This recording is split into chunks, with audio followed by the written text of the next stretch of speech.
I'd like to call this meeting to order of the Buena Vista Township Committee. This is the regular Township Committee meeting for Monday, April 24th, 2017. At this time, our clerk will call the roll, please.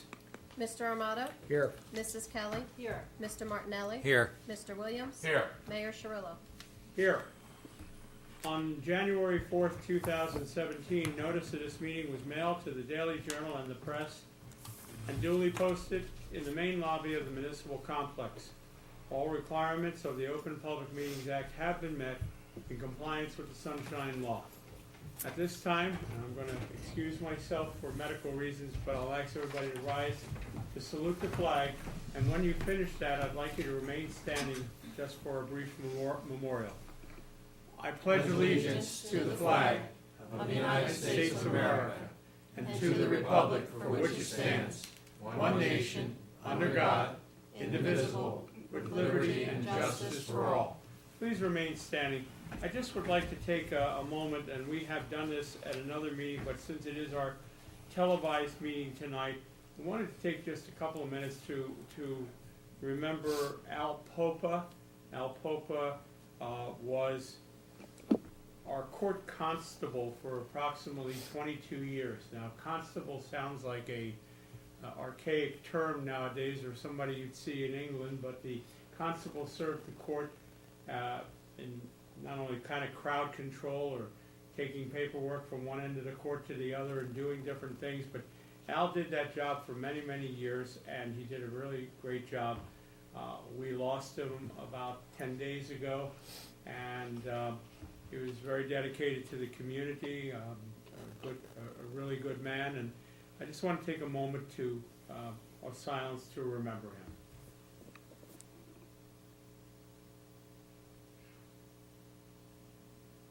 Thank you very much. You may be seated. Prior to this, last month we remembered Al Pellegrini, who also served our community for many, many years as our zoning officer. These are people that put a good portion of their life into serving our community, and we just like to take the time to remember them. At this time, we will have the approval of the minutes. Lisa, will you guide us through that? Yes, Mayor. I've presented 3 sets of minutes for approval this evening. The caucus meeting, August 10th, 2017. Regular meeting, August 10th, 2017. And the executive meeting of August 10th, 2017. April, sorry. All members were present. All April 10th, 2017. No problem. Pat will reset from the film. Can I redo that? No, there's no trick photography. Motion to approve. Was everyone present for that? Yes, sir. Second. Okay, we have a first from Mr. Martinelli, a second from Mrs. Kelly. Roll call. Armato? Yes. Kelly? Yes. Martinelli? Yes. Williams? Yes. Cirillo? Yes. Item 5, announcements and presentations. At this time, I'd like to invite John Mahoney to come up to the microphone. John is a wine connoisseur. He's going to give us some updates. And John is a local resident from Mill May, right around the corner from me. He is right there at the mic, and you don't be bashful. Turn your back on us. It's okay. Thank you, Mayor, Deputy Mayor, and members of the Township Committee. I always appreciate the offer to come in and see people and speak about wine. I had gotten the call from our clerk, Lisa, on the publication of my 7th book. Excuse me. I've been a few hours without a little bit of Chardonnay, see, so it dries out a little bit. I have some Yeah. Sprite Zero So it's here. right, straight. Adam's Ale, my father used to call that. Straight water, right? But it's always nice. People, I was just in California. Matter of fact, I just got back from South America. And prior to that, I was in California, over in Sonoma County, and visited a winery, a famous winery called Buena Vista. And I said, Buena Vista, I live there. And they smiled, and he said, no, Buena Vista. I said, well, I know the Spanish pronunciation. A beautiful view. And I think, especially with our educators today, I would hope that all our local children in the area would learn what Buena Vista means, a beautiful view, and, an opportunity to clean things up and take care of things. But, having done the writing, Mayor, on the last book was Mystic Isle, about growing up in the township and working with people. And having been known for wine primarily the last 30 years, even though I was taught Shakespeare for 32 years. With educators in the room, I should point out, people ask me, how did you get away from Shakespeare and Chaucer into writing books on wine? This is called Wine for Intellectuals. It doesn't mean you have to be a genius to read it. It means it makes you a genius when you're done reading it. Right? It's very, very simple, available on Amazon.com. You know, and Wine for Intellectuals was a title because a good friend of mine, Ed McCarthy from New York City, has a book out called Wine for Dummies. And I said, what would you rather be seen sitting on the bus with or riding the subway with, you know, or during the summer if you're going to head down to the beach? And a good young friend of mine, college student, one of the students at Stockton, just said to me, I don't know if I'll ever read it, Doc, but I'm going to have it sitting on my lap because the weather will come along and the girls will go by in their bikinis and I'll write a little calculus and a saying or something and at least they'll see the book. And I said, that's smart because females always tend to assess the gene pool much more than men do. They're much more intellectual there. But the answer to the question was about how I got into that was I had students for years ask me, you know, thinking of, any of the Shakespeare plays. Henry IV, you know, Henry IV Part 1. Prince Hal says, it's sack we'll have tonight. You know, 20 hands would go up in the classroom, Doc, what's sack? Well, sack is a nickname for sherry. Well, why do they call it sherry? And one thing would lead to another, and I found out that I was spending more time with my students talking about the wine than I was the plot or the analysis of the Shakespearean plays. And 35 years ago, I said, I better learn more about this than if I'm talking about it, and I actually studied it for a long time. And since then, I became the chancellor of the Dionysian Society International. I've a few years ago, Chuck, I was, Mr. Mayor, I apologize. Chuck is fine. Chuck is, because we live in a neighborhood. Now, you always deserve the utmost respect for all you've done for us. I was knighted in the Green Knights Valère Galant and Cognac, a knight of Cognac. And so writing has become the passion, and the book, Wine for Intellectuals, which really starts with fundamental basics that wine is food, it's the liquid part of the meal, and everybody learns to drink in moderation. I do an awful lot of college talks. I taught at the University of Delaware, of course. 2 years ago, I started the first wine class in Montclair State University. Beautiful classroom view overlooking the Palisades and the New York City skyline. And I thought about halfway through the course, I realized these students are drinking with me every Wednesday night and getting 3 credits for it. And when I was in school, I had to sneak my beer into the dorm, you know, and worry about getting caught with it, right? And I'm very fortunate that locally this semester, I'm teaching the very first course for the Division of Hospitality at Stockton University and their first class of wine analysis. And they're actually getting 4 credits for it because the dean said, well, if they're actually drinking, it can constitute a lab portion. So instead of a 3-credit course, they're getting 4 credits for it. And, you know, yeah, the whole world has changed. I did have a young man come to me just in the last class last week, and he said, Doc, I got straight A's. I got a 4.0 index here. And this is the toughest course I ever took. And I said, thank you. And I said, I can tell you why. It's not the point of the sipping in the class because you actually don't swallow it all. You actually sip and spit. And you're learning, as I said, wine is food. It's a commodity, and to learn to drink in moderation. But I said, your problem was probably the geography. Let me address my fellow educator friends here. Geography seems to be a lost art. People don't know whether San Francisco is Northern California or whether Alsace-Lorraine from World War I is in northern France or southern France. They don't know where Tuscany or Florence is. And I just hope that we can all get together and start pushing more geography because eventually, no matter what grade level you're drinking, they're going to grow up and have a glass of wine somewhere. And it'd be nice for them to know where it comes from. Or it'd be a lot easier for me teaching college classes, too. We can learn more geography, right? You know, so it's been fun. This has been greatly reviewed. The American Society of Wine Educators just decided to use it. It's a textbook, also in University of Delaware and at Stockton University. But it's written for an ordinary person. I mean, even though the title is called Wine for Intellectuals, it's written for anybody that says, I'd like to upgrade my lifestyle a little bit. I'd like to have a glass of wine with dinner. I don't want to spend $500 for all these famous labels. And there's a whole chapter in here actually called Value Ratios that teaches you a little trick about dividing the price of the wine by the rating. So one thing I do when I'm talking, and especially with wine students, is teach them, sure, they're $500 bottles and $1,000 bottles of wine. Usually just the mayor drinks those, not the regular committee. Not really. Yes, discriminating tasting enjoys a very fundamental wine. The basic Sprite Zero. Yes, I know, especially when you get with medications. And I'm glad to see you're looking well. I know you've been going through pain, but you know, gotta hang in there. It only hurts when I get up or move around. Yeah, the rest of the time you're fine. Well, that pretty much covers everything you do in life, you know. But just to conclude, and I don't want to take a long time, and you have a lot of people and a lot of business to do, I appreciate the offer to come over and let my fellow people know it. Having just been to Buena Vista in Sonoma and living in Buena Vista Township, I always mention where I come from. And I should point out, our township is filled with so many people. We have sculptors and artists that are here. We have so many people that do an enormous amount of art, some great musicians, and a number of writers.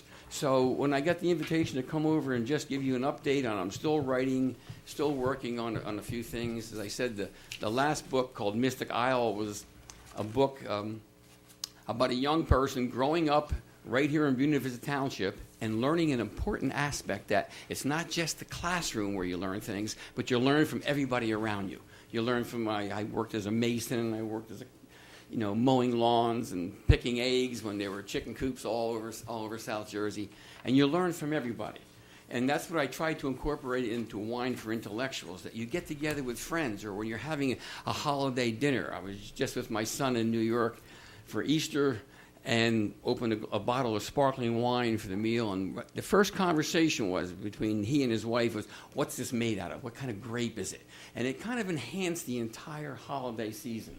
So the more you know about things, the more you appreciate things. The more you learn, the better life gets. And that's what the whole purpose of Wine for Intellectuals was. And that's why, they always want to make books very expensive. I won't let them go over $14.99 because it's not a situation of money making or that. I'm doing less and less and just more and more writing.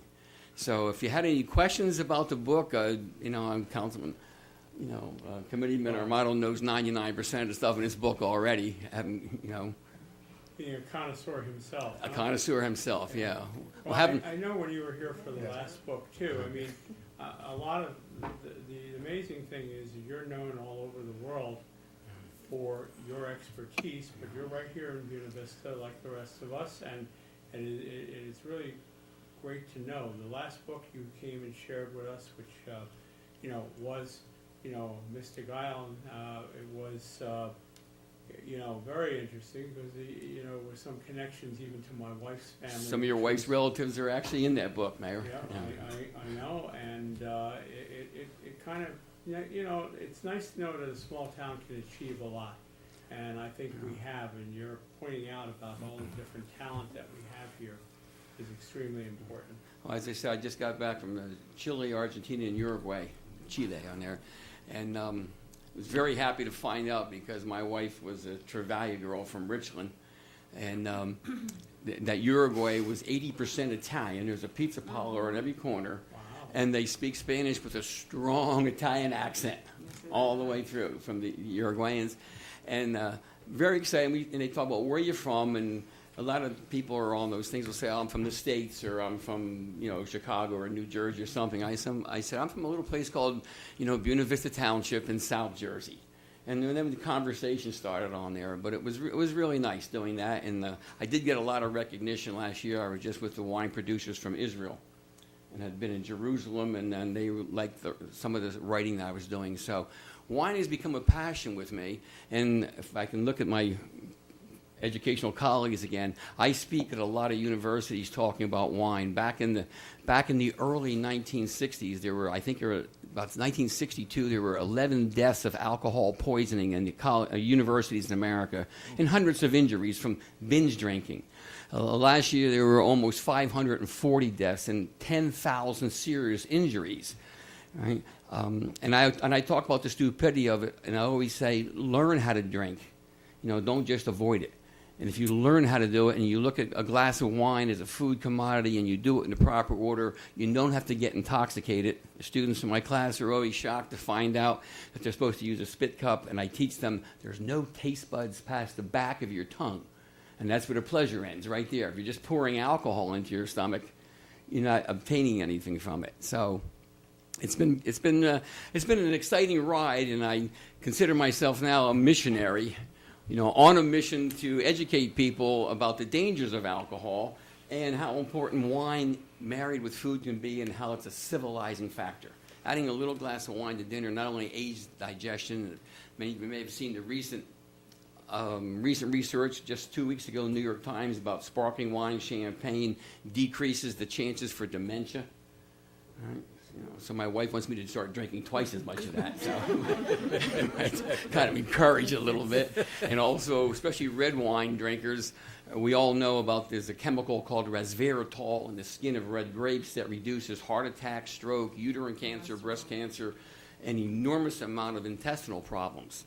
You actually have to drink 7 glasses of white wine to get the health benefits from 1 glass of red wine.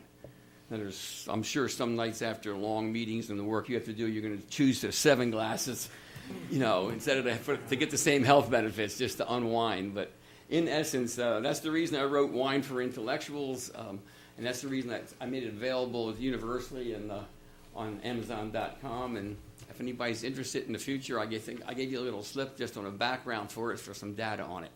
Well, we appreciate that, John. And let me just say, too, that you have been an educator all your life. You've been a freeholder. You've been a jack of all trades, as you pointed out. There's many a time in Milne that you can see John riding down the street with a tractor, just like all the other folks in the area, and have this very special, skill that you have that you can share, and we're appreciative of you being here with us today. Well, I certainly thank you very much for that, and I thank you for your time. John, what is your future? What are your plans the next, say, 6 months or so with all your traveling? Where are you headed? I'm doing a wine study on the Douro River in Portugal in the fall, from Portugal to Spain, for a group of people that want to learn about Portuguese grapes. And I'll be giving a talk in Sacramento, California, I think at the end of summer. I'm not sure of the date right now on that. Also working on a re-edition of Wine for Intellectuals and working on a novel right now. So, Well, you'll be back again with us, I'm sure. I'd love to. I always enjoy seeing everyone, and I spoke much longer than I like to, but thank you very much for your time and committee, and I hope I provided something, and especially to my educational colleagues. Right? Thank you.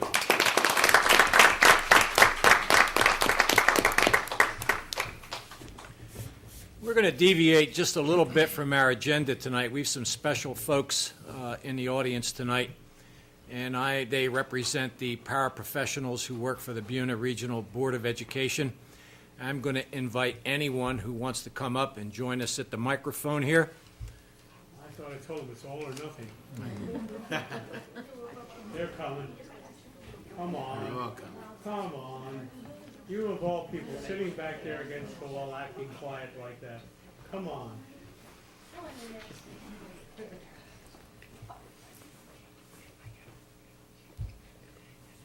First, we'd like to welcome everyone here, number one. And yes, why don't you come back this way so everybody can see you. The mic's there. If anybody'd like to speak for the group or multiple people care to speak, you're welcome. Come on.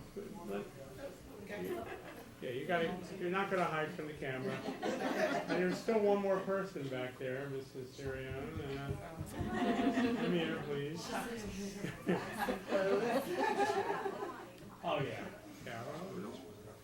I think you folks need to really express to our taxpayers exactly what your problem was and perhaps where it is now. I think it's important. Please identify yourself. I'm Greta Bourne, and I am the Buena Regional Support Staff Association President. I'm also a paraprofessional. Paraprofessionals are classroom assistants, one-on-one assistants, and we play a vital role in what goes on in education. Many of us, we either do small groups, sometimes we take that student who didn't have time to complete a task, and we sit down one-on-one with them, and we're the one who works with that student. If you're a one-on-one, you are the person who, that teacher could not get through their day without you, and neither could that student. Maybe the student's wiggling, maybe the student has anxiety, maybe the student just needs somebody who can sit there and say, we're doing this right now, we're doing, focus on this again, where were we, what were we doing? The teacher doesn't have the time to do that. So having an assistant in the room really enables them to spend time with the rest of the children. We do anything from bulletin boards to teaching. We make photocopies, but more than that, some of these children, I actually had one say to me, I do resource room, and he said to me this week, I'm going to get my mom to sign a paper. I said, a paper for what? And he said, so I can come into your room again next year, because he wants to be with me. And that's when you realize you're more than just a number, you're more than just a person collecting a paycheck, or even the benefits. You mean something to these children, and they mean something to us. When we go to work every day, I don't feel like I'm getting up to go to work every day. I feel like I'm getting up and I'm going to go do something. I'm going to help a child that day have that aha moment. Which one is it going to be, or is it going to be more than one? This year in our room alone, we had 3 children become declassified from special education in the resource room because of the work that the teacher and I did together. There are many here, and if they'd like the opportunity to speak for themselves, that can share similar stories. What was happening was the board decided that with our low salaries, after 17 years I make $22,250, that because we receive benefits and because they're having a budget issue, that they were going to put out a request for bids to privatize us. And the township committee here, we are here to thank them publicly because they came, they spoke out, they heard us when we said, we need your help. We love our job. And 70% of us live in the community. So many of us, we work for our benefits, really, and our salaries.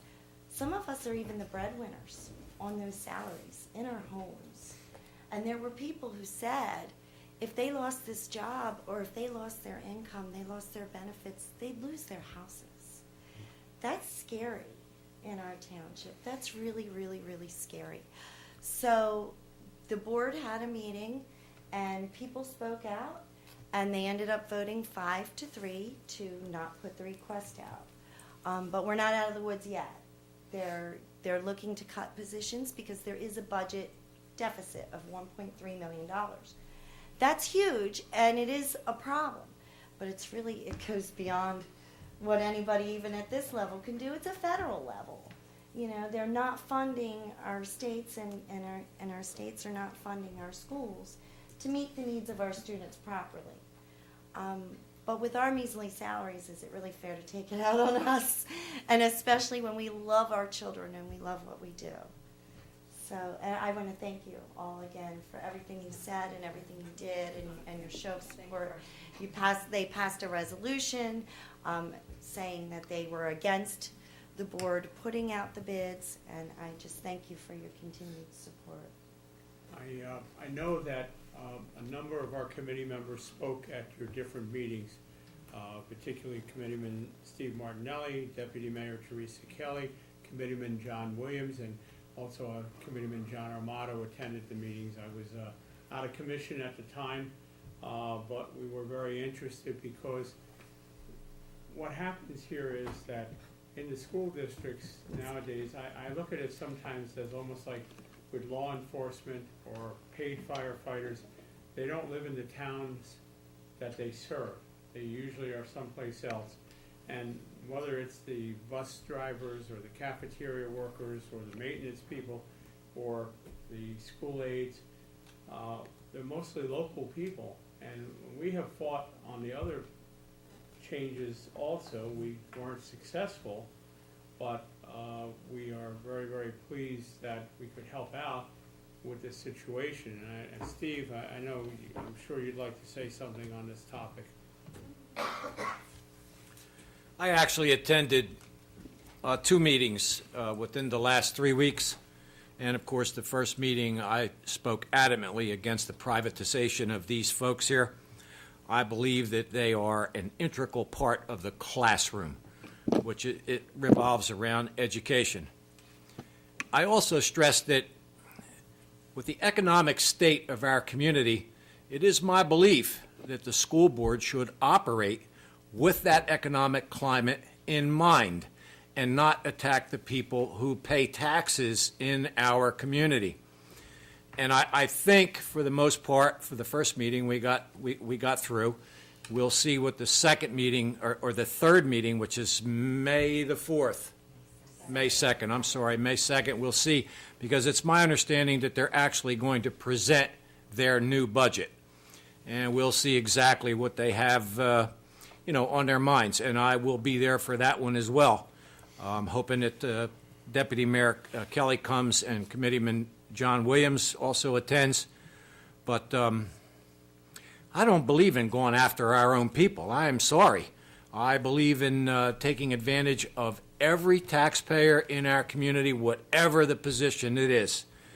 And that's all I have to say, Mayor. Thank you. Teresa, John, did you want to add anything while they're here? I'd also like if the ladies would be so kind as to introduce themselves, if you would, if you'd like to. That's what I would like to say, that there was a lot of good speakers probably out of this group that should also say something while they're here. They sounded very good, and maybe they can do And I similar. just wanted to say that we things. fully support the aides in this endeavor. We know they're an integral part of the community. And We we, want and them we to also stay that know, I know the history of privatization is they may give a low bid at first, but then eventually, They make a ton of money. that's just to get you in, and then it's more than it would have been. I mean, that's the history of privatization, and if someone's not making a profit, they wouldn't be even interested in this. So, there's always a way to look at that, privatization, and especially, it's very low salary from what I'm hearing. Benefits, of course, we know are expensive, but, when you combine all of that, and I think it's right, like the federal government was supposed to always pay a higher portion of special education, and we never did get that, but it could be something that we push on the Congress now to do. That could help a lot with just getting that monies, that would help. So I know everyone's at their congressman's office now, it could be another issue for them. And of course, the state is looking how to fund public education, and they still haven't come up with the best way. They just seem to be moving the money here and there, and they still don't have a good plan as far as I can tell. We haven't heard it yet. So I wish everyone luck. I know it's a hard road, so. Truth, I really feel for the repercussions, what's going to happen. Because again, not just the taxpayers. I believe Here, get that- onto the microphone so you can talk. Hi, my name is Annette Sirione. I have lived in this district for 54 years. I think maybe 3 of those years I was in Vineland. I have been with the school district as a full-time employee. I believe this is my 9th year. I substituted for 8 years additionally. So a long time, 17 years. I have 2 teaching certifications. I also am a vision therapist. I have much college education. I work for $17 an hour. That's not a lot of money, not with the education that I have. I feel that I bring a lot to the classroom. I bring a lot, as Chuck knows, to my township. I've sat on many committees. I've donated hundreds, probably thousands of volunteer hours in this area. I really feel that without my income, and again, it's like $22,000 a year, it's not much on a 10-month employee. Without that income, I really feel that my family will flounder. And I am already discussing this with my husband, actually moving out of the township if I lose my job. My insurance benefit, number one, and I'm not saying that I'm here for just the money, because I'm not. Again, I have 2 teaching certifications, and I really could look forward, which I actually have to. I'm being forced to do that. Do I want to? No. I love where I am. Again, I've been in Milanese school for the majority of the 16, 17 years I've actually been employed with the township. The kids come to me more than going to the teacher in the classroom, because I'm the one that is available to them. Whether they're, just today, I had a little boy crying, the teacher was teaching a lesson. He comes right over to me, or she'll motion. He came to me, I don't feel good. Again, and I'm the nursemaid, and I hate to say this, but I have been vomited on many times.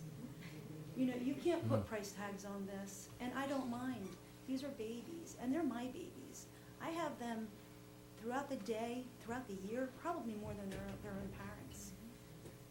And they have developed a rapport with me that's a bond that you really can't break.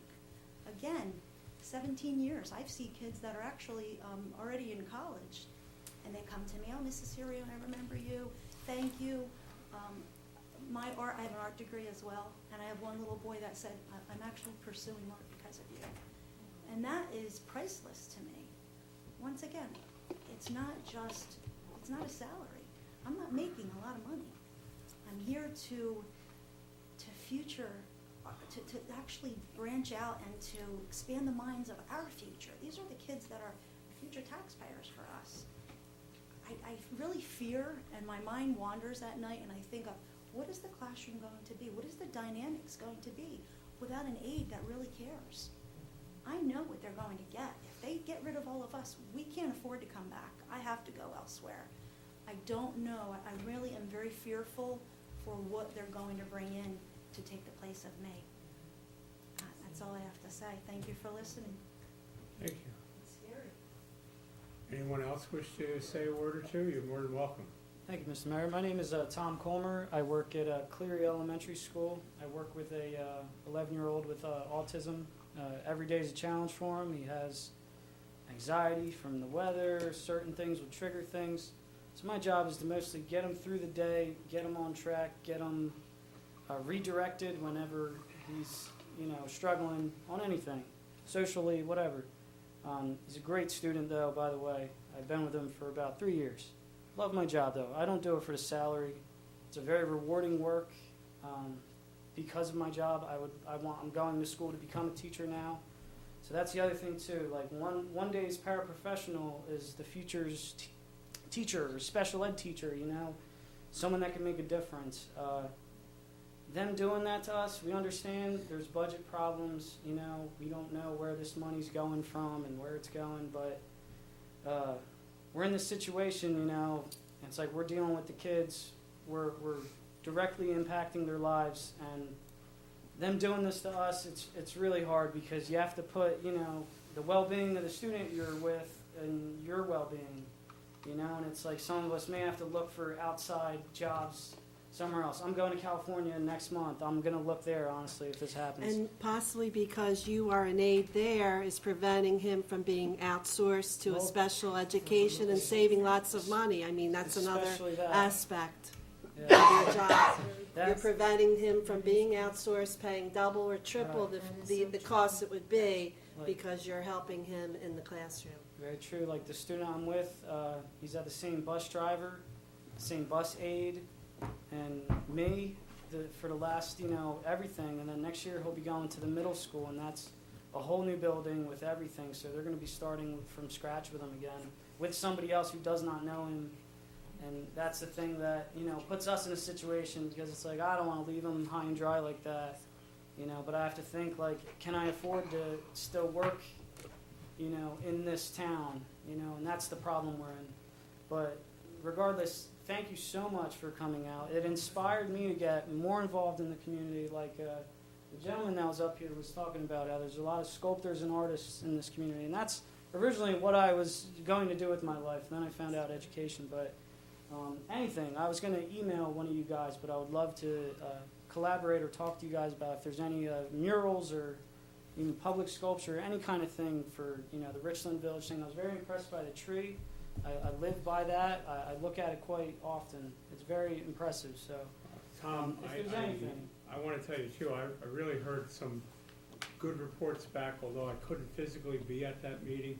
heard how well you had spoken and how, important it was for the crowd to hear what you said. And I'm so glad you could be here tonight with us. Thank you, Mr. Mayor. I appreciate it. It means a lot. And then don't think we won't call you about that often. You're just lucky I didn't bring my student's mom up here. She gave a really good speech. So thank you very much, guys. So maybe, even if you don't have to speak, just introduce yourself so people at home will know who this is affecting. My name is Shelley Vanini. I've lived in the township 25 years. My husband, his whole life, practically his whole life. My children have gone to school in the district. I've worked at Milanese School for 15 years. First of all, I want to thank everyone for their support. It means the world to us. It gave us a lot of strength when we had to fight. Mr. Mayor, the day I received that letter, the day we all found out surprisingly that they were going to try to privatize us, I left a note and I left a copy of the letter to be passed on to you because you weren't here. I didn't realize at the time that you had had surgery and you were in rehabilitation. I want everyone to know, the same night, around 7:30, 8 o'clock at night, I dropped it off after school, I received a phone call. The mayor was in rehabilitation and I received a phone call from him expressing his support. He reached out to board members. I'm sure he reached out to all of you as well. And lo and behold, we've had your support at the meetings, and I do think it made a big difference. And the one thing I want to say, and I think the most important thing that we can't forget is our children. I'll never get up and speak about money, not about that. Our children are what's important and their education, and I feel that privatizing the assistance is the biggest mistake that our district could make. Our experience, we spend more time with the children. We go to specials with the children. We're in the classroom with the children. I'm in the cafeteria with my first graders. We're on the playground. We are the ones that are with the children all day long. We know them. We, like Annette said, we manage their boo-boos. We're with them when they're sick. And most importantly, we enable the teachers to continue teaching. And the classroom dynamic, and I spoke about this at the board meeting, the classroom dynamic today, which a lot of people don't realize unless you have young children in the classroom, is not what it used to be. Our children have emotional issues, physical issues. Children just aren't able to communicate like they used to be able to communicate. Bullying is such a huge issue, and we're able to diffuse potential bullying situations because we know our children so well. We can see a problem just when it starts to escalate. And we've all been trained in conflict resolution. We know how to get the children to start talking, how to apologize. And it scares me to think about what will happen if we're not in the classroom, or especially if they put privatized people. And for us to walk away, even if we were to get privatized, for us to walk away from our kids is a very, very hard thing. I'm losing sleep. I really, truly am. Because to walk away from the children is probably what is going to hurt us the most. My thought of the last day of school, walking out that door and not coming back, it's making me physically sick, very physically sick. And I think of them. When they come to school next year and we're not there, I can't even, they're going to be looking for the constants, the people. I already have kindergarten children come, I'm going to be in your class next year. I'm going to be in your class. And you smile and you think, yeah, and you say, well, I hope so. It's just not fair to do to them. And money is a problem. But attacking from the bottom, the ones that make the least amount of money and are with the children so much, to me, is just not the place to look for it. There has to be a better way, and there has to be a better place. So if we accomplished anything, I'm hoping that they're looking long and hard at the budget and where they can make their cuts. And I'm trying to have faith that that's exactly what they're doing. But thank you. It's very much appreciated, and thank you for thinking of our children. And I want to tell you, I didn't know you were going to be here tonight, but I brought this beautiful card and this beautiful letter. I have shown it to the individual members of the township committee. I brought it tonight specifically to show Steve because I hadn't caught up with him and had the card with me at the same time. I had shown Teresa and John previously. And to receive this beautiful letter What great penmanship also.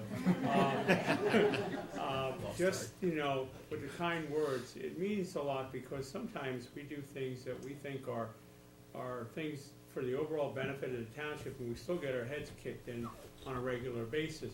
But at the same time, this meant so much to me, especially during the last month when things have been sort of out of control and they're not resolved yet, to know that we were able to help, and these good people up here made a difference. So, like I said, this was unplanned for, but beautiful letter, beautiful card, and it really meant a lot to me, and I see the quality of the people that are here that make a difference. I can see not everybody could do what you do also.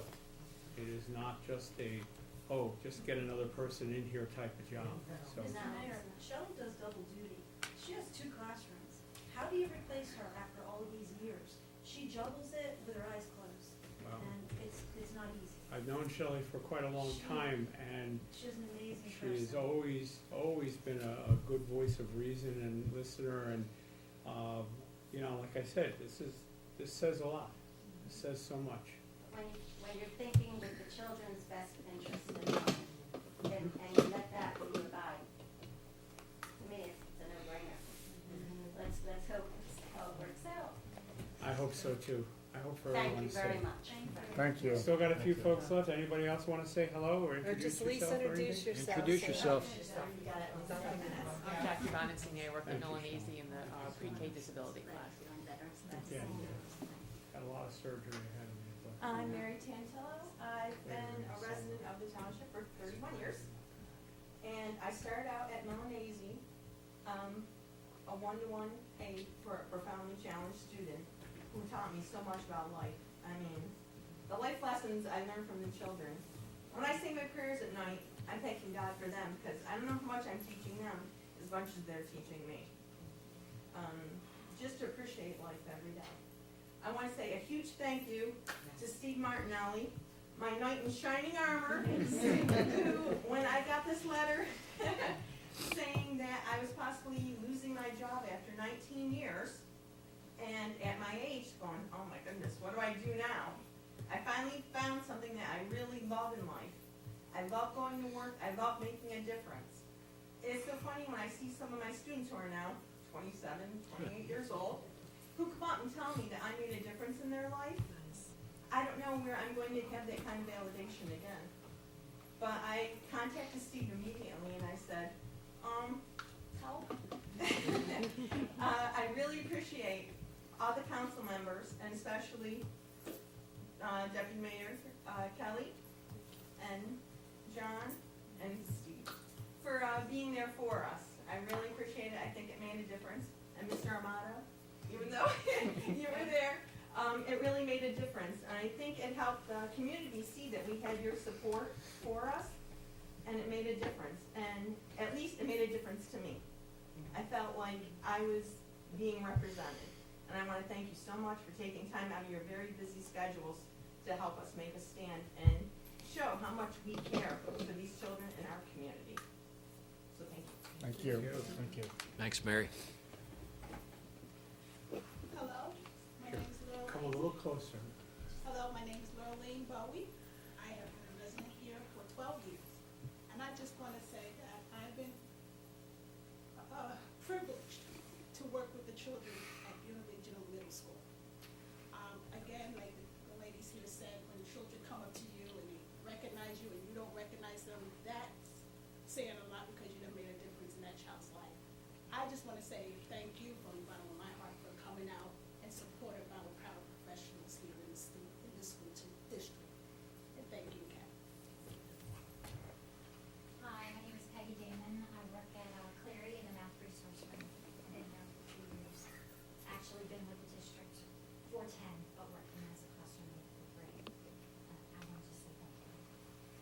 Thank you. Hello, Sherry Downey. I've lived in Minnesota for 8 years, been at Cleary for a year. I'm in the language resource room. I came to say thank you. Sorry, I'm good at public speaking. We got one person we missed here. She's going to slip right up there. Jeanette Rodriguez Santa has been in Buena Vista Township, Newton Mills section for 28 years. And I've been working at Milanese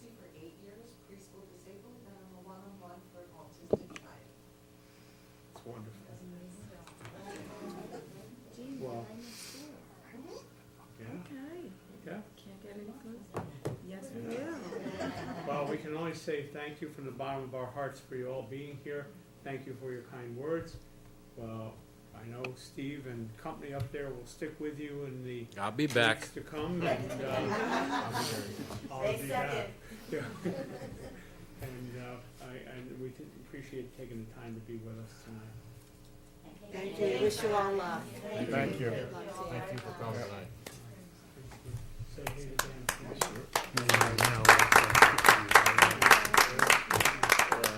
I'll be talking to you. Now, let me see. At this time, I'm going to ask my colleague, Committeeman John Armato, to come down to the microphone, along with the Martin Luther King Community Center Director, Quentin McClendon. Join him at the microphone, please.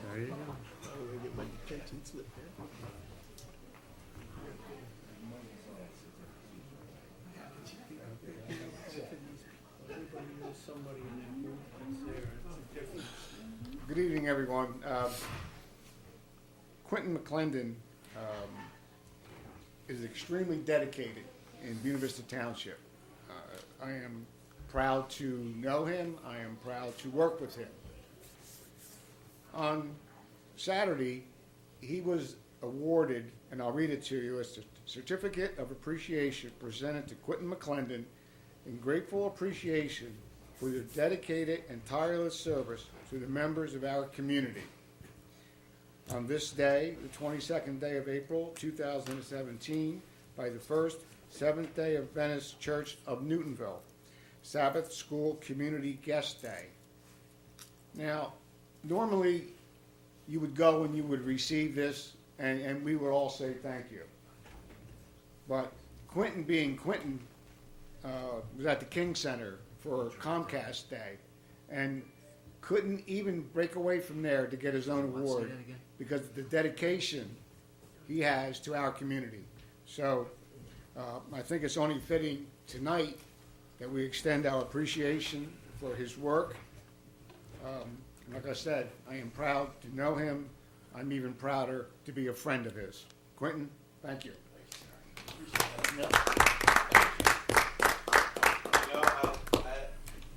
Comcast Cares Day, I mean, it was an award that was given to me on the day that we had 75 people scheduled to come to the King Center, so I tried.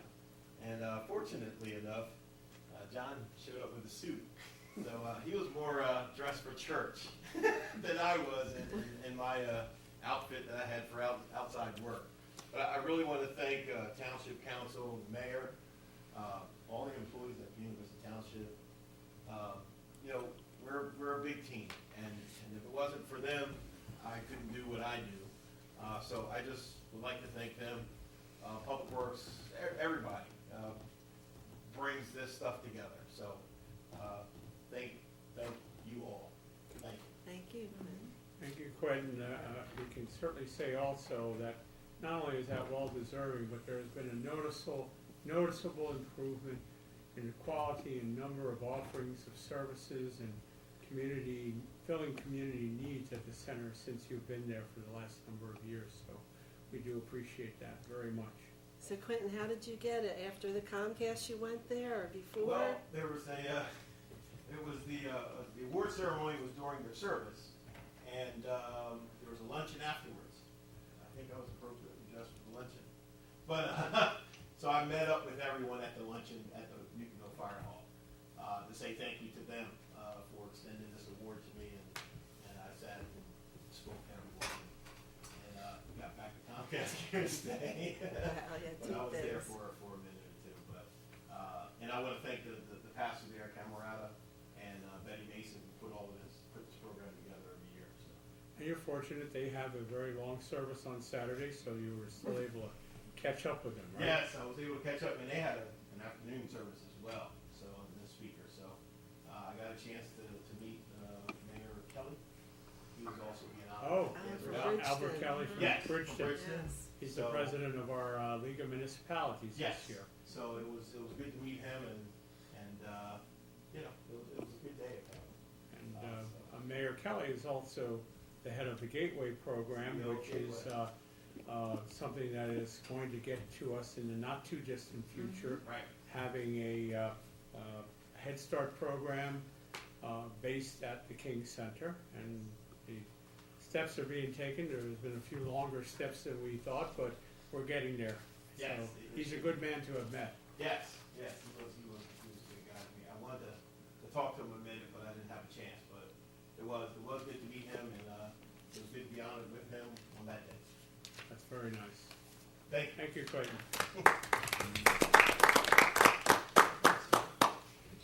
Quentin, would you like to give us your report for the Martin Luther King Community Center, please? Yeah, I just have a couple of announcements, actually. Upcoming in a few weeks on May 13th, we have our annual Mother's Day breakfast that's coming up. This year, we're actually doing a string art craft as well. So we're still accepting RSVPs, so just call us and let us know you're coming at the center, 609-704-7262. And the kids will be presenting their moms with their gifts, and we'll be giving them a free breakfast the day before Mother's Day. Also, this Saturday at the King Center, there's a Zumbathon. It's going to benefit a couple of local cancer associations. That's going to happen 3 o'clock this Saturday at the Martin Luther King Center. Proceeds will be going to Gilda's Club of South Jersey. And tickets are $25. You can get them at the King Center, or you can call Kimba Dozer, who is the instructor. Her number is 609-334-3186. And just to update, Comcast Cares Day. Weather was not our friend, but we did have a total of about 67 total volunteers. We were supposed to have 75 that day, but we got all the projects done. I got a nice load of bags for Public Works to pick up. We have about 25 bags underneath the pavilion of debris, leaves, and branches that we picked up in the park. So it was a good day. It wasn't the greatest weather day, but we got through it, and I think we got done around 2 o'clock or so. All the projects got done. The community garden, we added 7 raised beds. So we'll be actually planting the garden in the next 7 days. But we did get all the projects done. So it was a good day. Nasty day, but it was a good day. And I thank Committeeman John Williams for coming. And he was working with us side by side, as well as John came later. He had a few events to go to.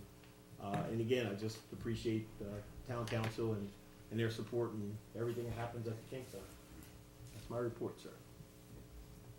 Thank you. Well, the Comcast Cares is a pretty important thing, and it's nice that they're taking an interest in our community 2 years in a row. Now, you did build these raised boxes this year, and that's going to be for other types of vegetables? Yes, we're going to have cucumbers, watermelon.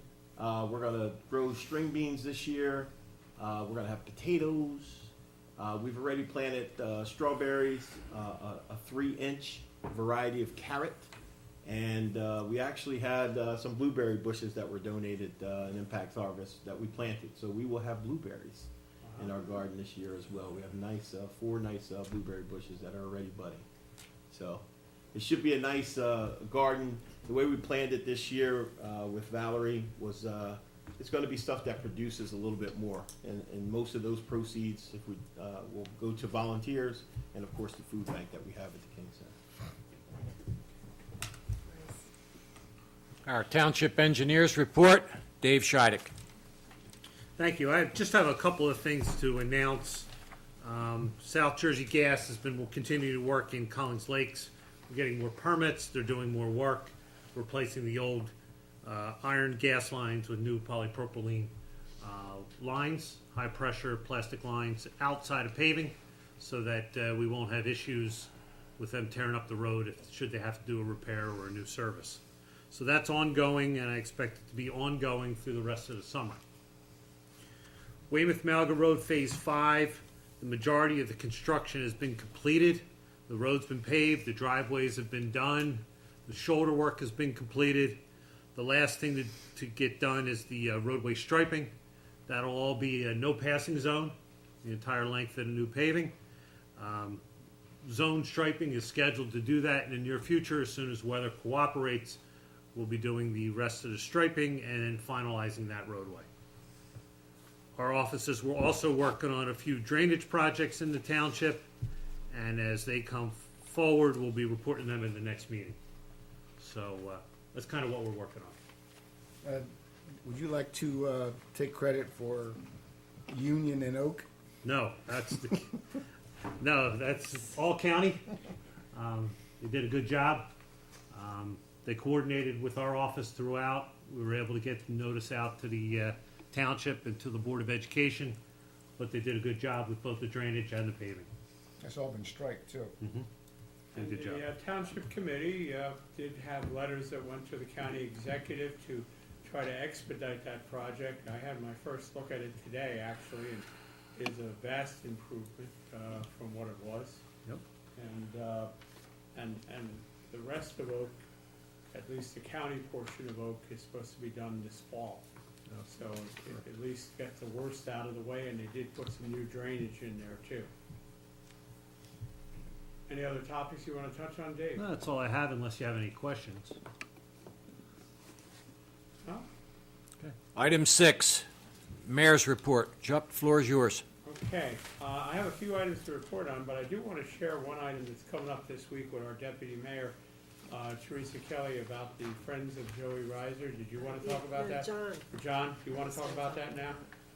John Williams, why don't you talk about that early in the program here? Okay, this is the Friends of Joey Reiser Foundation Dinner and Ticket Auction. It's on Saturday, April 29th at 6 p.m. at the estate at Monroe, 1351 North Blackhorse Pike, and it's helping kids fight cancer. They have a 50-50 door prizes, and if you want interested in getting tickets, it's area code 609-567-6368. And the proceeds benefit cancer research, college scholarship, the Joey Reiser Playground at Collins Lake School, and the families of children with cancer. The donation price is $30, and that includes dinner, beer, wine, soda, and dessert. And it's one of the largest ticket auctions in South Jersey. And so I hope you can attend. And I'm a supporter of the Joey Reiser Foundation because I'm on the foundation, and they do a lot of good work for families that have cancer. The other thing we wanted to mention coming up, we were trying to get them on TV tonight, but we'll try to get them for next month, is the Run for Ricky is coming up also. That's on June 10th. That is the annual event that is held at the Wilcox Family Homestead in honor of Ricky Wilcox, who lost his life in a car accident just a few days before. 2 days before graduation. Yeah. Just before graduation, and it's another big event that is held every year, and you know it's been going on now for probably I think somewhere like 13 years or so, and it's hard to everybody doesn't always remember everybody along the way, but the family has done a wonderful job in promoting the event every year, and it will be held on June 10th. First part of the event will be at the Wilcox Family Home, which is on Friendship Road across from the Buena Regional High School, starting about 8:30 in the morning with registration, and they have a number of races they run. And after the run is over, which raises money for scholarships, they then come to Michael Debbie Park, have a very nice barbecue afternoon with door prizes and ticket drawings and things like that to make it a very, very special event in Ricky Wilcox's honor. So that's another thing. So if you can come to these events, these are hometown events, and you should really do your best, whether it's for Joey Reiser or Ricky Wilcox. They're two good things that are coming along real soon. A couple of things I want to touch base on in the report here tonight. Stay on a positive note. On May 27th, and that's closer than you think by the time this meeting gets shown through the month of May, will be the 150th sesquicentennial celebration for Buena Vista Township. And this year, it's kind of sort of taken the place of the third annual Richland Village Festival. It'll be held on Saturday, May 27th, in the Richland Village area and at Sawmill Park in Richland Village. The rain date is Sunday, the 28th. It's from 10 a.m. to 7 p.m. And there's just a whole bevy of different things that are going to be happening on that date. And if you really want to have a nice community day, it is Memorial Day weekend. And, you know, people say, well, everybody's going out of town. Well, not everybody's going to be out of town. We'd like you to come. There'll be plenty of folks still left in Buena Vista. And come enjoy the annual toy show that's held by It's a Toy Store, the huge car show that's sponsored by the Mustang Club. They have hundreds of cars, really exciting. We have something like over 40 crafters already coming to the event. And we have something like 20 different food trucks that'll be there this year. We have all different things that are happening, from the Cape May Seashore Line train running throughout the day on half-hour trips, so you can have a real authentic train ride and at a very affordable rate. You can go to the PatCon Model Railroad, which is open all day, for seeing the HO trains and how they have a wonderful 3,000 square foot display of trains. There'll be a rock wall, there'll be bouncies, there'll be all sorts of other events that are going on, contests and things that'll be happening. But the big thing of that particular day, and also from the car show, there's a live radio broadcast from 2 to 4 p.m. from WVLT in Vineland, 92.1. And there's music. There's 3 bands playing that day, throughout the day. Poor Mouth Henry is one band. The 10 Eddie Drive, which is a party band. And the Eddie Morgan Jazz Trio. All the music's upbeat and it's going to be a fun outdoor day. And there's a petting zoo that'll be there. And the big event is at 12 o'clock noon. This tree that we have been working on at Sawmill Park, which I call the tree monument, is nearing completion. And people have been watching this tree, I guess, over the last 5-6 months as it's evolved from it was once a 235-year-old giant oak tree that filled the park up, and unfortunately about 1.5 years ago died. And we didn't want to take the tree down, and we tried to come up with an alternative solution, and so we've come up with this tree monument. And the tree was trimmed back very beautifully by Gary Heights, a local tree surgeon.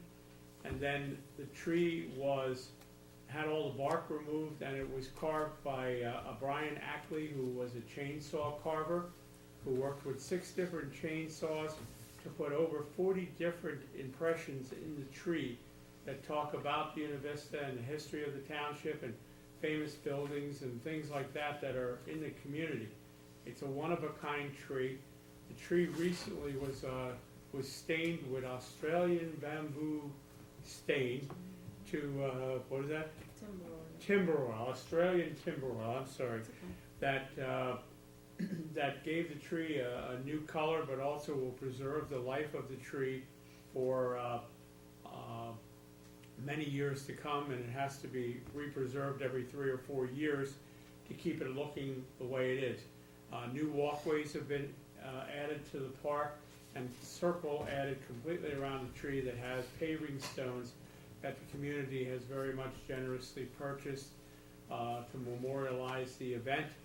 There are 7 new baby white oak trees that have been planted that were donated by a number of the members of the committee and the local volunteer fire and rescue squads here, and those have been planted. The park is being spruced up, but at 12 o'clock noon on May 27th, there will be a dedication of this tree. And I guarantee it's worth your while to come out and see it. It's a one-of-a-kind, maybe the most unique tree in the whole state of New Jersey now that is there. So if you can't tell that I'm excited about it. I'm pretty darn excited about it, and we'd love for everybody to come out and see this unique, once-in-a-lifetime event, which is for our 150th birthday. So come celebrate our birthday with us that day, and enjoy the food vendors and everything, and just have a wonderful day with us. There's no admission charge. Of course, you gotta buy the things you wanna pay for, but other than that, you know, it's gonna be a nice day. So that's my mayor's report for now, all on the upbeat for you. Steve, you'll take it back to number 7. Item 7, ordinances for introduction, first reading, 42-2017, vacating portion of Fruit Street and portion of Genoa Avenue. Item 8, ordinances for public hearing, second reading, there being none. I'll defer back to the mayor for disposition on item 7.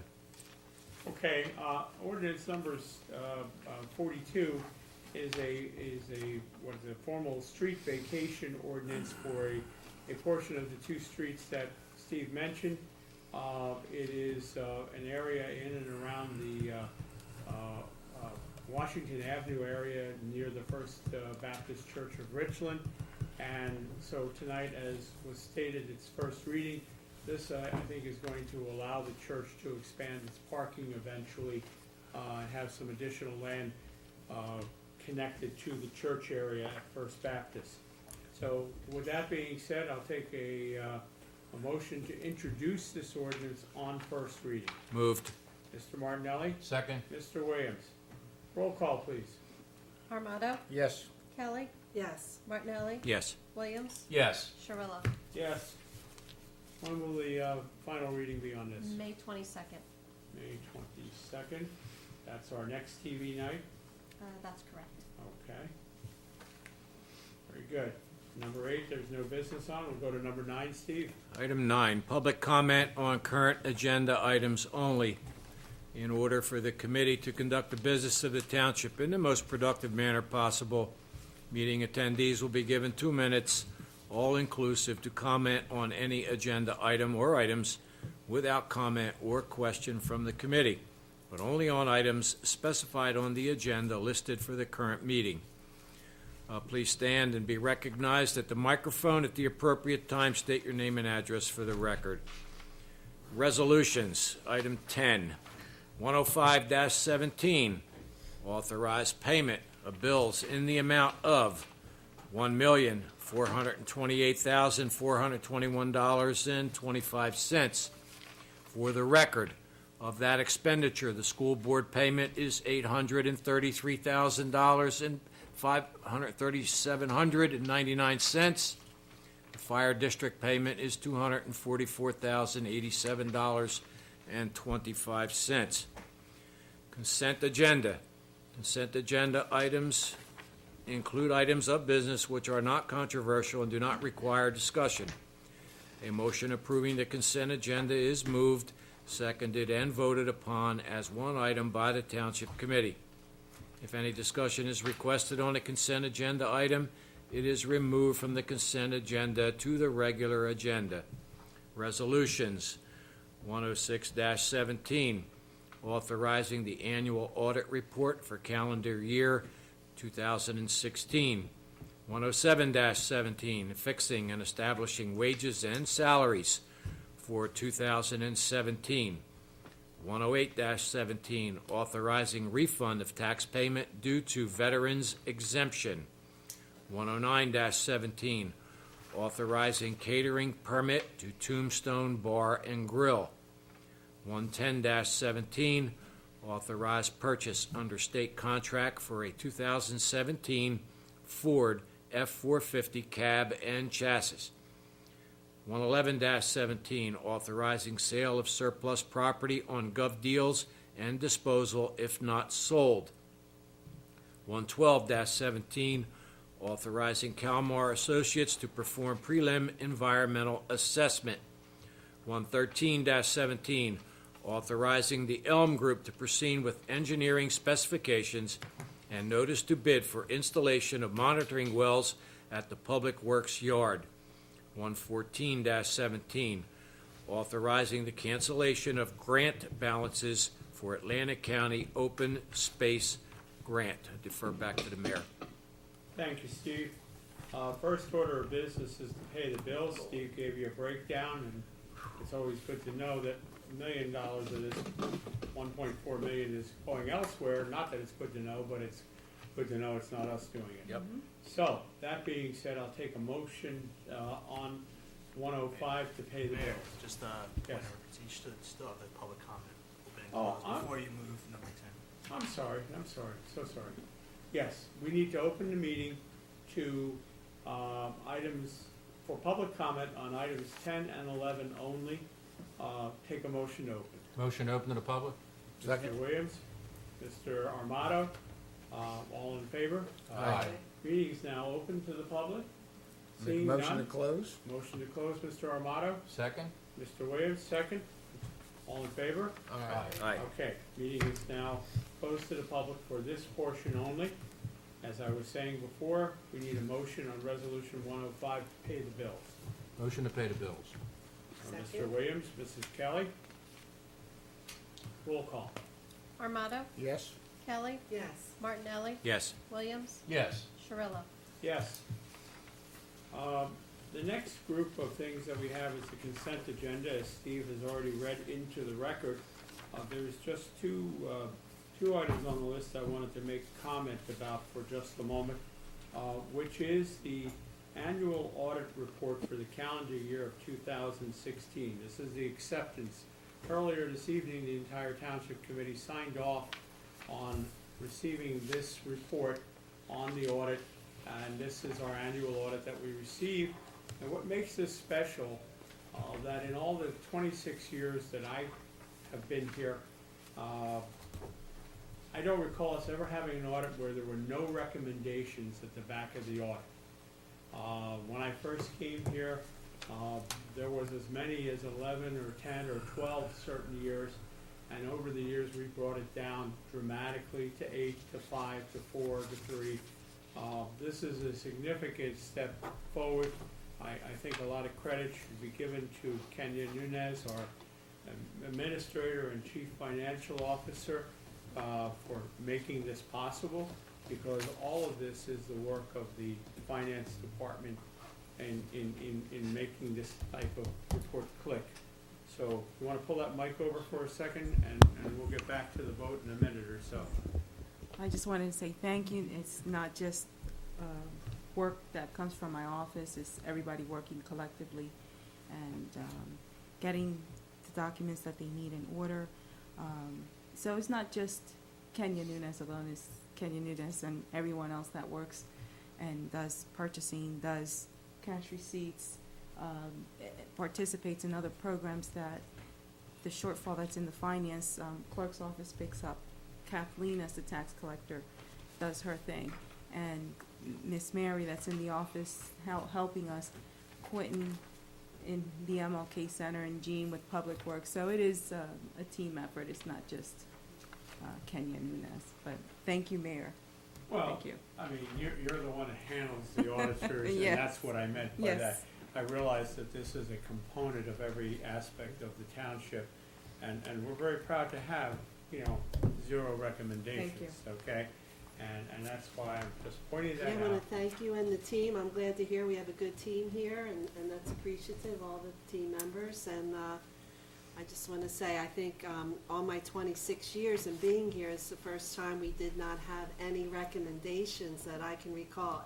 There's always some kind of recommendation, and this time it said none, so it's pretty amazing to me. There was one year like there was one, and it was that close to It being was 0. close, but this one says none, so that's. Yeah, but a very significant achievement. The other thing that I just wanted to point out, some of these are pretty standard from what they were read, about the veterans exemption, the annual salary and wages for our employees, adjustment of 2%.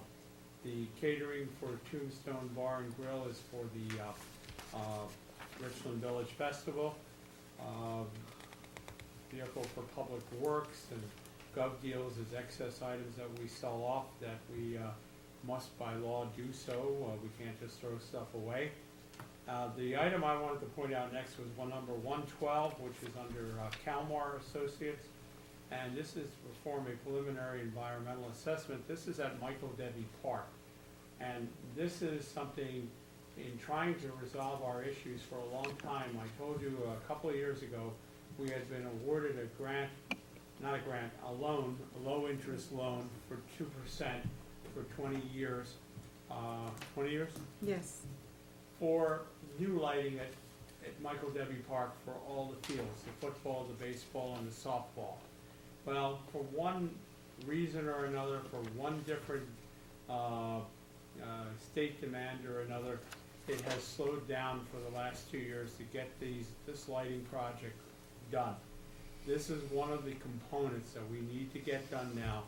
We have solved several other problems. I know Lisa was very helpful in tracking some Green Acres lands that have been set aside that shouldn't have been set aside, and we have worked with our grants company Triad on this, and we've had numerous meetings, and we're hoping that this this study helps finally get us to turn the corner to get that lighting loan, low interest loan for the park completed and in our hands. Fortunately, the money is still being held for us, and that's one of the items that we're voting to do tonight.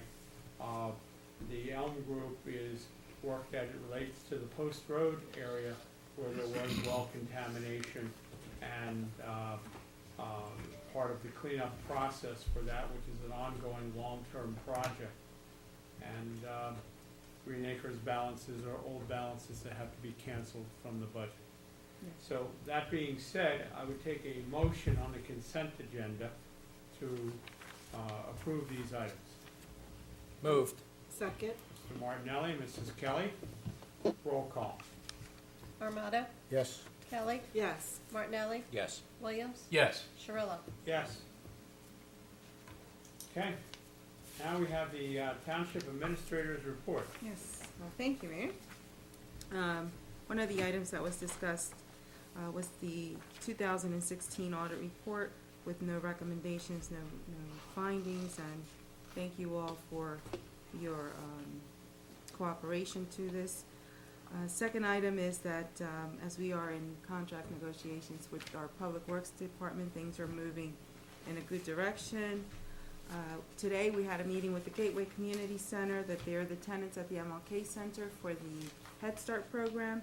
Once they get the okay from the state for whatever licensees, permits that they need, they are going to start remodeling or reconstruction of the area for the Head Start Center, and hopefully in September they should be having attendance there.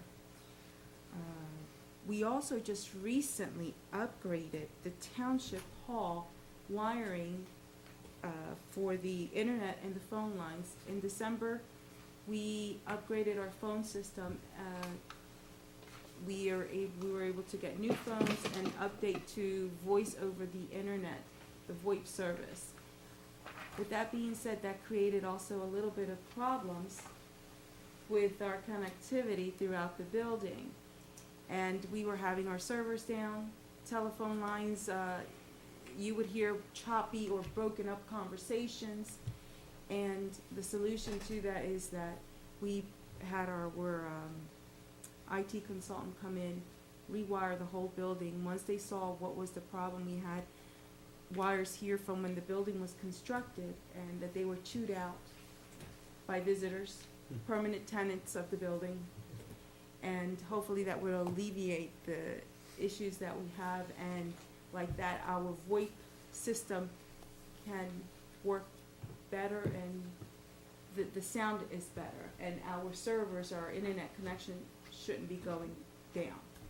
So that was one thing that we had to take care of just recently. So you can notice the difference now right away? Yes. Yep. You know, you just can't replace one part of the engine without giving the whole engine an Without, overhaul. and in the past, we were looking into that, and it was so cost prohibited that we just went with the telephone system and the VoIP. And although that, it was broken down in two projects, not intentionally, but even putting them together was even cost effective to go about it that way, as opposed to having it all done and have it cost over $20,000 for the township. So, Kenya, you sort of mentioned this, wires were removed that have been here since 1979. yes, And wires that cross wires and spaghetti in the ceiling and things like that, that, you know, had to try to, you know, make it better for the next generation down the road here. yes. It's like you keep dyeing your hair, but the grays keep coming out. Sorry. I like that. I'm usually doing the jokes around here, but it's okay. See, that's what happens. All right, so the next thing we'll do is turn to the, for some other department reports, we'll turn to our, I like that, our clerk, Lisa Tilton, for her monthly report.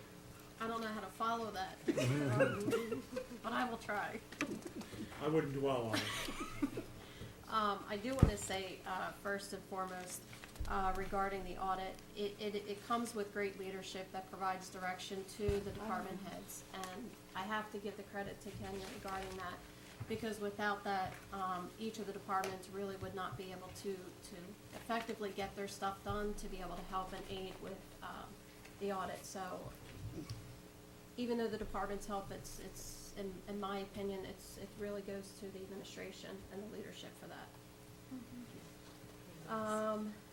So with our department report, this month is a little bit different. To kind of break down some duplication in the office, we provided a report directly out of the finance system that we get every month to balance. So we brought in this month $75,233.78. We also completed 14 complaints and 18 work orders. So it's been a very busy month. It was the end of the registration for the dog and cat registration. So anybody after this point in time, unfortunately, there is a $7 late fee. If you have not renewed yet, there are late notices that did go out. But if you have any questions, concerns, please contact our office. We'll definitely walk you through it. 856-697-2100 extension 1. And then I just wanted to bring up May 6th, because this will be the last TV night, is our 3rd annual Shredder event. It will be held here at the Municipal Complex from 10 to 2 p.m., rain or shine. There is a limit up to 3 boxes per resident or business. We also will be doing a small electronic drop-off, which includes any type of keyboards, monitors, mouses, computer towers, TVs, and VCRs. It does coincide with our drop-off at the Public Works Department, which is open from 8 to 12. So if you happen to miss the Public Works yard, which is at 430 Union Road, we will be here till 2 o'clock as well for small electronics. And also, we will also have our medication disposal box open till 2 o'clock as well. So if you have any questions, also feel free to call the clerk's office, and we will be able to direct you in that. And that is my report. And that prescription medication drop-off, which we have here, is also available throughout the year. Yes, it's open Monday through Friday, 9 to 5, and we're here late 7:30 on Tuesdays. And if you happen to be here on a meeting night, you can also bring them when the building's open as well for meetings. We'll be happy to take them in the box that's right across from the clerk's office. We're also in possession of the tax collector's report, report from the tax assessor, the zoning officer's report, and the animal control officer's report, which you all have copies of in your packets or on your computers. And next we'll turn to the members of the Township Committee for reports that they may have. I'll start with Committeeman John Armato. Thank you, Mayor. I'd like to give a little shout out to Mr. Martinelli. He did an excellent job at the school board meeting. He represented us well with Deputy Mayor Kelly. And our community is a community because of the people who live in it, and I think it's very important that we try to keep it that way. I had breakfast at Reverend Mallory's church. He always has a breakfast on the 3rd Saturday. Try to give him an update on what's happening in the township. It's always a great breakfast, and I always enjoy going there. On a personal note, my daughter had a baby on Easter Sunday. Now have a grandson, and between me and Mr. Martinelli, we're going to reestablish the bloodline in Buena Vista Township. Grandchild manufacturing plant. That's what it is. That's what it is. But Oh, John. it's always great to, in my case, it was my baby having a baby, and it's very humbling. I can tell you that. I want to emphasize on the Shredder Day to please get your expired, unused medication out of your homes. We're still in this epidemic, and we're still fighting it every day. We now have a new director in the prosecutor's office who is going to take a slightly different approach to it as it pertains to Narcan and the police force, which we've been wanting for a while, and I've been assured that that's going to happen. Other than that, thank you, and I hope to see you on the Shredder event. John, I think I could probably take the liberty of telling you now that also it's been noted last year and for every year for many years there's been an award known as the Four Chaplains Award. And John has been nominated to receive that award. It runs through locally here the First Baptist Church of Richland. And there is going to be, what's the date of the Shredder event? May 6th. On the afternoon of the 6th, starting at 2 o'clock. So you can just finish shredding things and run right over to the First Baptist Church. This is quite a beautiful ceremony. Quentin, you were a recipient last year of the award, as I recall, and some other local folks. Calvin Miller was a recipient, and this year John was nominated and approved. Can't say for which award. That's a secret. But there's a number of awards they give out, and that award will be awarded on the 6th at 2 o'clock. If any of the members of the committee would like to come, it's a very nice ceremony. It lasts about an hour and a half or so, and it's right at Reverend Mallory's Church on Washington Avenue. So Thank you, Mayor. congratulations. Thank you. Congratulations. Mr. Williams, John Williams, committeeman. Yes, I just want to start off my report mentioning that the 5440 Community Shuttle, we did a support letter to Ms. Rhonda Erkowitz, the program director, and I'd just like to tell you what it states. Buena Vista Township Mayor and Committee are proud to support the 5440 Community Shuttle that has been generously funded by the Pascal Sykes Foundation. The Route 5440 Community Shuttle has provided excellent service to our municipality and has made traveling for our residents a pleasure.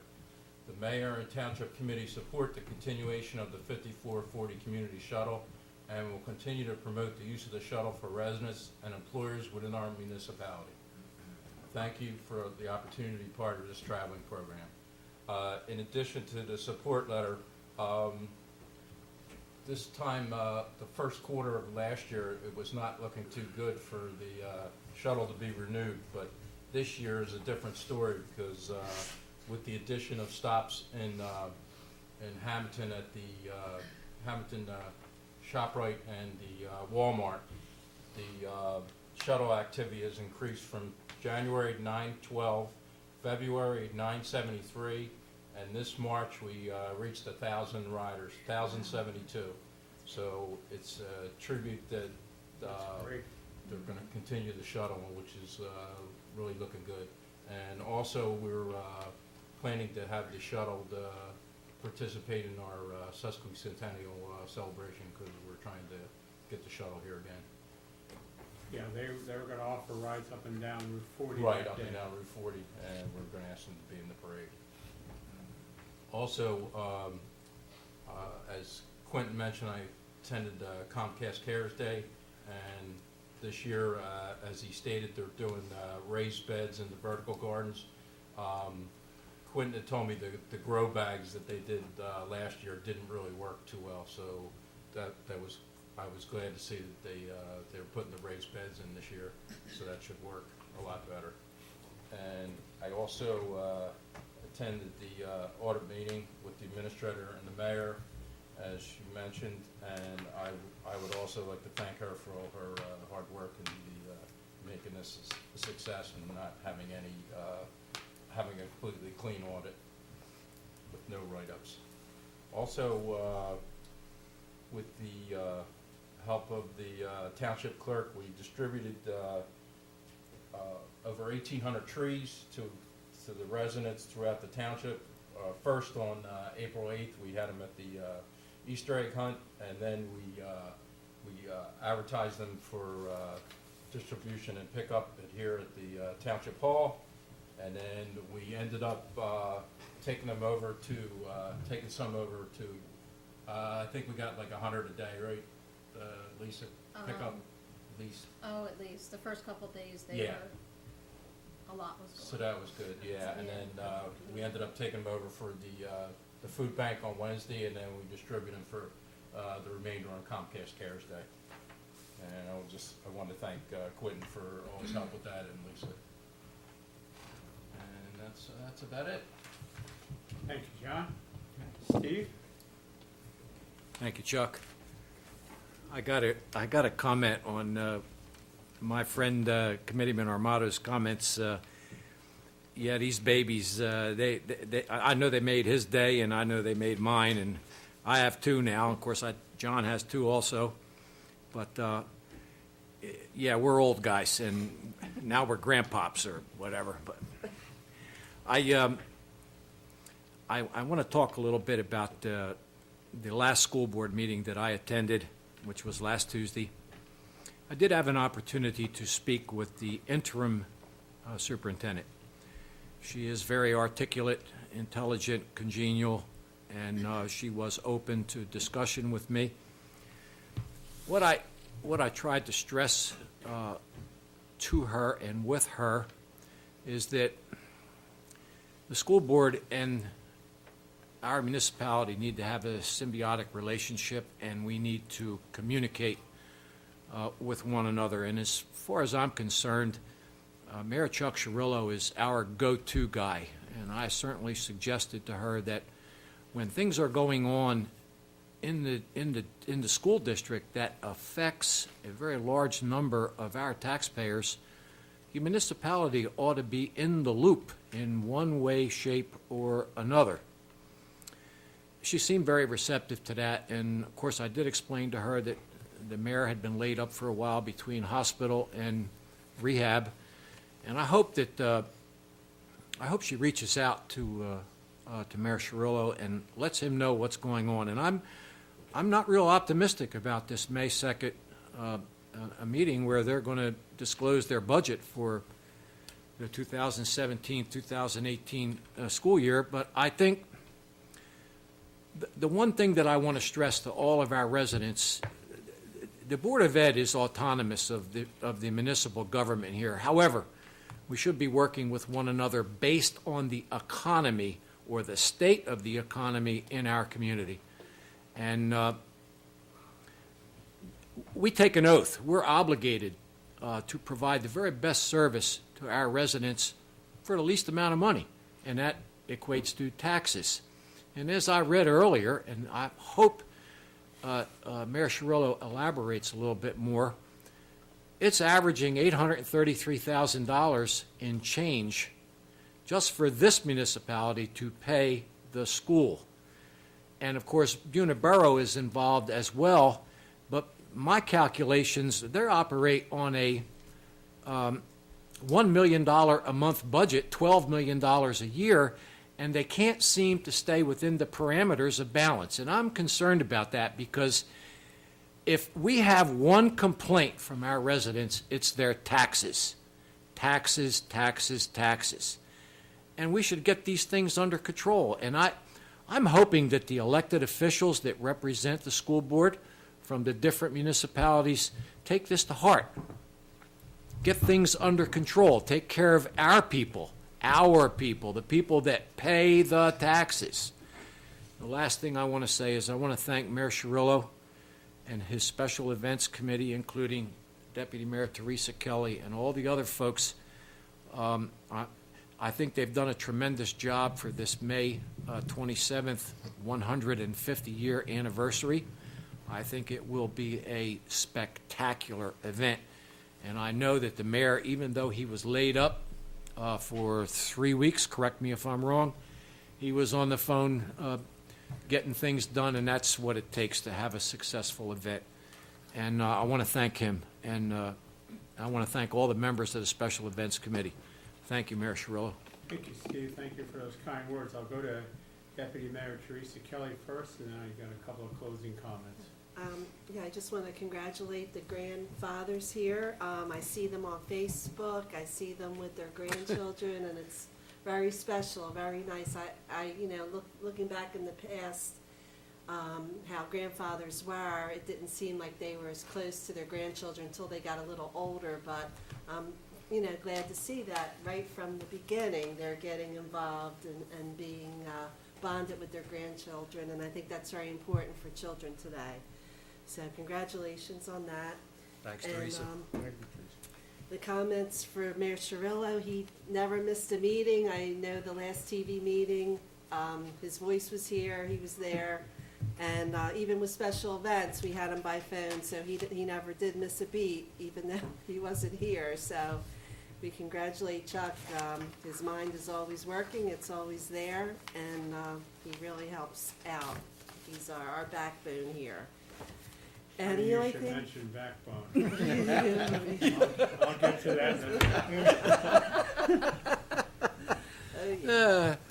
But I did attend the monthly planning board meeting, the environmental committee meeting, where we gave out trees. Also, at the Easter egg hunt, we gave out trees, and it was very interesting. All the different trees we had, the willow tree, the swamp tree, the red maple tree, the mimosa tree. Oh, there were so many to pick from. It was unbelievable, the choices everyone had. And I also attended the Atlantic County officials meeting and the Atlantic County municipal meeting and the township officials. And both of them now are talking about the county probably going to raise the taxes, and the county is still trying to get money. I don't see it happening. They're pushing for it, and they're blaming the fight between Atlantic City and the state, and they have a state monitor, and this is ongoing. I don't see any changes, but this is what they're constantly meeting about. And I think we have 2 trails. That's right, we met with Dave at the environmental and Jean about 2 of our trails. One is going to be at the Michael Debbie Park that we've had, but will be reinstituted because of the fire and it needed more work. And the new grant that we had for Collins Lakes to make a 3-mile trail. So we're starting to look at that and work on that. So any input, we're welcome at this point to have from the public if anyone has anything on that. And I think that's it, Mayor. That is it. Thank you, Teresa, and thank you to the committee, because I'll tell you, in the recent weeks, you've heard about my health. And I just want to take a minute. I'm not going to get into too much detail with you, but I've had a problem with my spine, with spinal stenosis and scoliosis, and I've been looking to get help for almost a year and a half with it, and I finally found I take some help up at Jefferson Hospital in Philadelphia, but that promulgated 3 or 4 other things going wrong with me that gave me my 21-day vacation in the hospital. And 15 of those days was in rehab just at the Health South, and it gave me a lot of time to think a little bit more about things that are going on, but I didn't lose track or sight of the township. As they said, between the phone, the email, and the text messages, and whatever else there is now with modern technology, I have been able to keep up the pace and try to do the best I can. I wish I could tell you the health issues are all resolved. Some of them are just beginning, but I hope by summer or sometime in the next number of months that through some of the news I received today that some things will be addressed, and it'll get better eventually, but I'll still have my spirit here with Buena Vista and keep everybody going the best I possibly can. And I do appreciate the initiative that the committee members have taken, because the committee members are doing other tasks where I don't have to feel bad about making sure I cover every meeting and being at every dinner and everything else that goes along, and I do appreciate that help very, very much. So, that's it on the health part, but Steve, I agree with you on the school. It would be nice that we have an ongoing dialogue even with the interim administrator. I certainly would welcome either her opportunity to visit or phone or chat at least. There are many things we don't know about. There are many things the township has taken time to try to include the school in, such as our solar project, and the school is coming on board with that.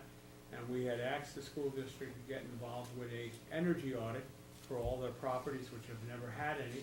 And we've done other things in sharing services with landscaping and different things over the years. And I think there should be much more of a dialogue.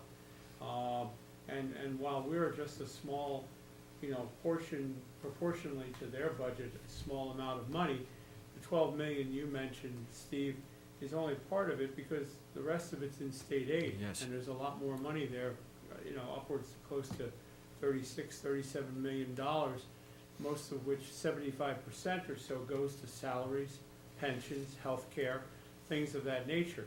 But there's got to be a way to keep the quality of life for the local residents here. And I appreciate everybody speaking up. I know John has spent quite a bit of time at the school district on various topics. John Williams has been there on recycling and other issues, and Steve has been a vocal voice along with Teresa and John Williams to try to get something solved in this one crisis where all these good people were here earlier tonight. I'm available. It may be by phone, it may be some other form for right now, but everything in Buena Vista is getting done, and everything is still being worked on at full speed. So I don't want anybody to think of anything less than that. And Mayor, isn't yes. part of the problem, the governor's budget has kept it flat funding, no increases over these past 8 years to the school? Well, it's the And same that's for been the municipal. problem. Right, same for municipal government. And the same here, yes. We are doing theoretically more with less than we've ever had to do. The budget, the governor, I'll start with the municipality, we were put under a 2% budget cap. And we have not met the budget cap, meaning we did not spend the money even to get to the cap. We could have spent more money, we could have raised taxes more to offer more services, and we have chosen not to go in that direction that I can personally speak of in the last 4 years. The school district, they too are under cap, and unfortunately, because so much of it is in contractual agreements and labor agreements and health care and insurance and things where there are rising costs, it does make it very difficult. I wouldn't envy the school board's job for all the tea in China, and the thing is it's hard, but there's got to be some medium that they work with and say, look, I hate to say this, but if it's a penny more on the tax rate for the schools to keep all the local people employed in that particular situation, it may very well be worthwhile, okay?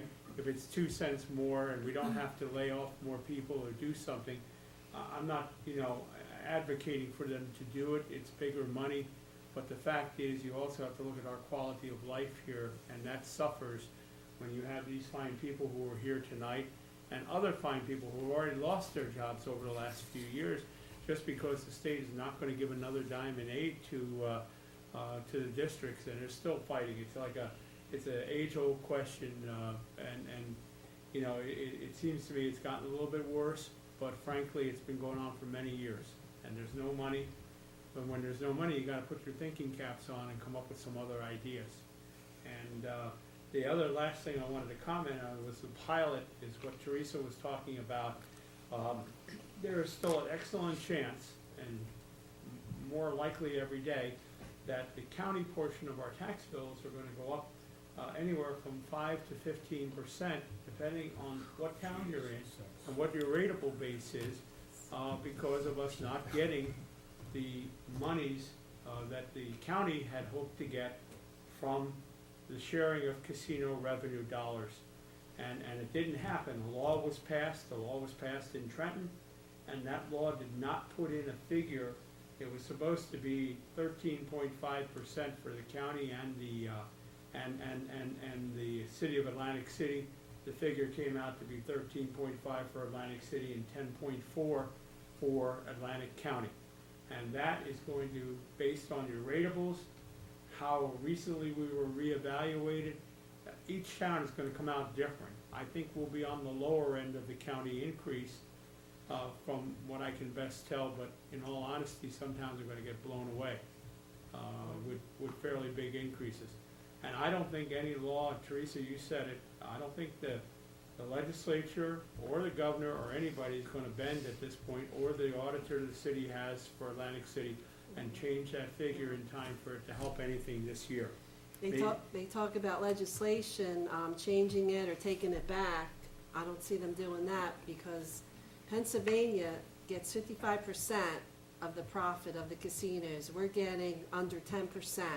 I mean, there's another way, increase that portion of the profits. But they'll never touch that. We talked about that before this situation. We would ask the legislators, and they didn't want to touch that. But maybe this is the time to look at that. Well, and right now, things are hopping for Atlantic City. A lot of good things have been popping up in the paper with properties being sold, properties being taken over, things of that nature with the Hard Rock and the Atlantic Casino, or Atlantic, what's the name of that place?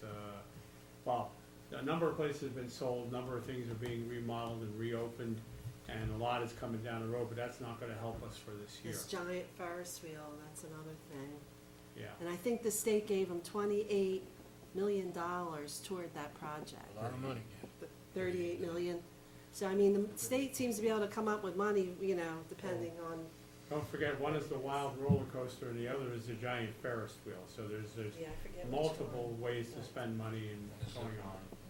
So it's a tough time. We want our taxpayers and our residents to know that we are trying to keep a close pulse here on Buena Vista, and we'll try to keep a closer pulse with the school district. We just hope they'll open a dialogue with us that is, ongoing. I know John has made some strides in that category, and I guess the other thing I want to say, that this won't come as a shock to anybody. Committeeman Armato has thrown his hat in the ring to run for assembly, and therefore his name will be on the June ballot, and along with other people's names, and we certainly wish him the best, and maybe he'll be the guy that gets to Trenton and can help change some of the laws. We haven't had anybody in the assembly from out west in a long, long time. Thank you. So, that being said, I've spoken enough tonight. I had to make up for all those weeks I wasn't here, so. Chuck, thank you for your comments, Chuck. Thank you, Steve. Item 14, public comment. The committee welcomes participation of interested organizations and individuals during regular caucus, workshop, and special meetings. However, in order to conduct the business of the township in the most productive manner possible, attendees will be given 4 minutes, all-inclusive, including all dialogue, questions, and responses from both the speaker and the committee for the designated public portion of the meeting. There may be no transference of a speaker's time to other attendees. Please stand up to the microphone at the appropriate time. State your name and address for the record. Thank you. I'd like to hear a motion to open the meeting to the public. Moved. Second. Mr. Martinelli, Mr. Williams, all in favor? Aye. Seeing no public present, motion to close. Motion to close? Mr. Williams, Second. Mr. Armato, all in favor? Aye. That concludes our township meeting for tonight. We appreciate we ran a little bit long, but I think we got a lot of valuable information out, so save a copy of this, play it over and over again. Thanks, everybody. Motion to adjourn. Motion to adjourn. Second. First from Mr. Williams, second from Mr. Armato. All in favor? Aye. That's it. Thank you. I gotta ask the committee one question in a minute. Yes, we